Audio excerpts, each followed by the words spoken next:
So your Frontier opening bell this Monday, the 19th of June, is coming to you from the Afreximbank annual meetings in Accra, Ghana. Hello, everyone, and welcome to the Market Week. Well, not much about the market has been talked about at the Afreximbank annual meetings in Accra. It's more about trade, finance, and investment. But of course, this is the home of the Pan-African payment system.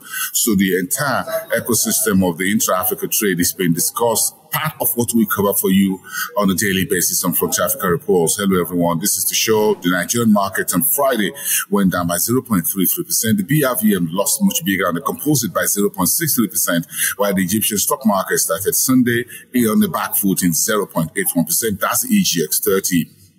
The Nairobi market is back to around the 100 reading level. That could buck today if the sell-off on the largest stock market east of the continent continues. That's 0.01, hanging around that level, 100.35 on Friday.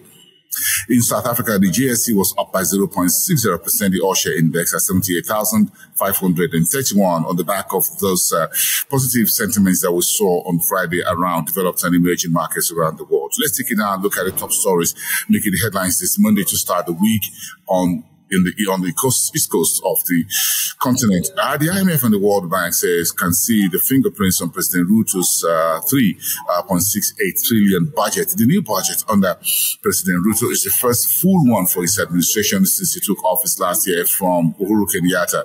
And of course, with the whole deal being worked out between the IMF and the World Bank, they got a lot to contribute to the latest budget. I'm sure you agree.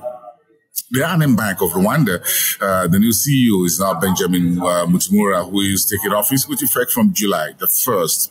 An inclusive and fintech summit that is going to start tomorrow, Tuesday, the 20th, for 3 days in Kigali, Rwandan capital. It's been done with Elevandi, in partnership between Elevandi, which is a Singaporean financial institution, alongside the Kigali International Financial Center, the KIFC. It's going to be a very huge event, bringing fintech and the capital markets together and bringing everyone who is anyone in the world of fintech on the African continent and globally speaking to Kigali. We'll be reporting to you from there for Frontier Africa Reports as well. And Uganda's central bank decided to hold interest rate at 10% late last week, while Total Energies set July for the drilling of crude oil in Uganda because the deadline for 2025 is just around the corner. So let's touch base with West Africa. Of course, Ghana's hosting the Afreximbank. Of course, there's a new Afrex Insurance, which was floated yesterday, which is a whole new subsidiary of Afreximbank, which was unveiled to tap into that $60 billion premium that outflows out of Africa every year in terms of reinsurance on the continent. So that is being pulled back. Afreximbank now has an insurance subsidiary that can take care of that. That's what we heard. The Ghana economy is showing signs of stabilization, according to the International Monetary Fund, while Nigeria's billionaire businessman Aliko Dangote has lost his #1 position as the Forbes Africa's richest man because he lost money when Nigeria floated in Naira. Last week, Aliko's net worth fell by about $3.4 billion, according to media reports.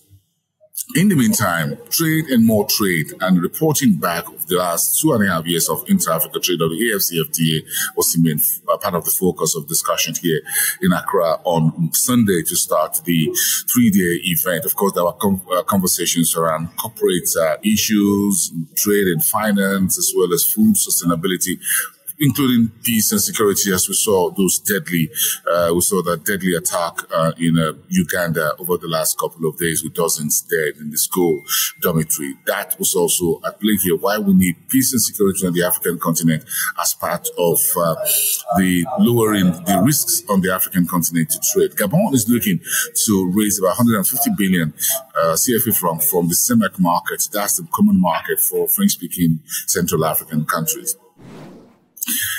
Let's look into the Southern Africa's trade market and the biggest economic and business news with the IMF, saying that South Africa's GDP is going to fall sharply this year because of power cuts, inflation, jobless rate at about 32.9%.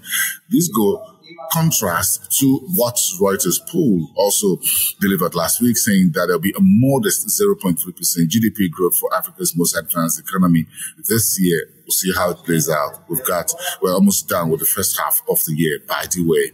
And Celsi has appointed an ex-Vodacom executive, George Mendes, as a new chief executive officer And we say congratulations, welcome to managing Celsi. Zimbabwe's Mercantile Exchange will start auctioning agro-produce on June the 21st. Oh, that's this week. Keep an eye on that. We'll keep track of that development on the Mercantile Exchange. And Zambia's creditors are close to a debt restructuring deal. That's according to the International Monetary Fund, which is looking at the framework for debt restructuring for Zambia. Is the keeping President Ichilema waiting for over a year. When will the debt deal come to place? And that is one thing that Lusaka officials are scratching their head around over the last year or more. So we finish up in North Africa, looking at the big stories from the northern part of the continent, with Egypt's central bank auctioning about $1.27 billion debt instrument, while Orascom Investment Holdings posted a stronger consolidated net profit in the first quarter, January to March period. An Algerian bank in Mauritania has been given approval to go ahead to set up its operations. And Mutandi's SCE of Morocco is allocating about 78 million dinars, roughly 79, to shareholders as gross dividend for full year 2022, while Magazine General Group of Morocco, which is also of Tunisia, which is listed on the Tunisian bourse, is saying its 2022 consolidated profit was up roughly 45%. Looks like a very decent numbers coming through from the financial year behind us, full year, January to December 2022. And those are your big economic, business and markets investment news this Monday. Let's raise the curtain for the week for you.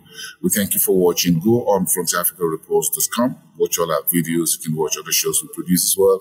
It's free to subscribe on Front Africa Report. Our YouTube is also free as well. You can see all our coverage of the Afreximbank as well as other big news across the continent. I'm Bosun. I'll see you pretty soon.